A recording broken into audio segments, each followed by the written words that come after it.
আজ আমি খুব সাধারণ জিনিস দিয়ে একটা অসাধারণ রান্না করব। ইলিশ মাছের মাথা দিয়ে কচুর শাক। কচুর শাক কেটে নিচ্ছি, নিয়ে নিচ্ছি তেজপাতা, শুকনো লঙ্কার গুঁড়ো, জিরের গুঁড়ো, ধনের গুঁড়ো, গোটা জিরে, কাঁচা লঙ্কা।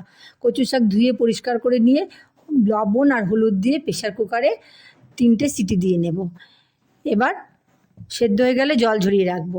অন্যদিকে আমি কড়াইতে দিয়ে দিচ্ছি তেল, সর্ষার তেল। সর্ষার তেল দিয়ে আমি ইলিশ মাছের মাথাগুলোকে আগের থেকে লবণ হলুদ মেখে রেখে দিয়েছিলাম। এবার সেই মাথাগুলোকে আমি কড়াইয়ের মধ্যে ছেড়ে দিলাম, দিয়ে এটাকে আমি ভাজা করে নেব। ভাজা করব, তার সঙ্গে সেদ্ধও করে নেব, যাতে কচুর শাকের মধ্যে আর দিয়ে ওটাকে সেদ্ধ করতে না হয়, তাহলে কাটা কাটা হয়ে যাবে। ব্যাস, এবারে সামান্য ভাজা হয়ে গেলে এটাকে আমি কী করব, একটু জল দিয়ে, সামান্য জল দিয়ে ঢাকা দিয়ে দেবো, যাতে মাথাটা সেদ্ধ হয়ে যায়।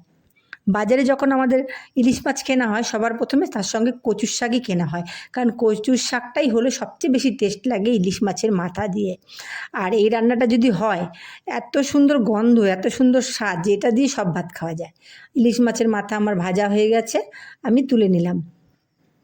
এরপরে কড়াইতে দিয়ে দিব আমি সামান্য সর্ষার তেল।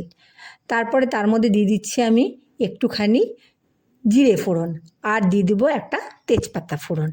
দিয়ে আমি দিয়ে দিচ্ছি 2-3টে কাঁচা লঙ্কা, আর দিয়ে দিচ্ছি জল ঝরিয়ে রাখা সেদ্ধ করা কচুর শাকটা।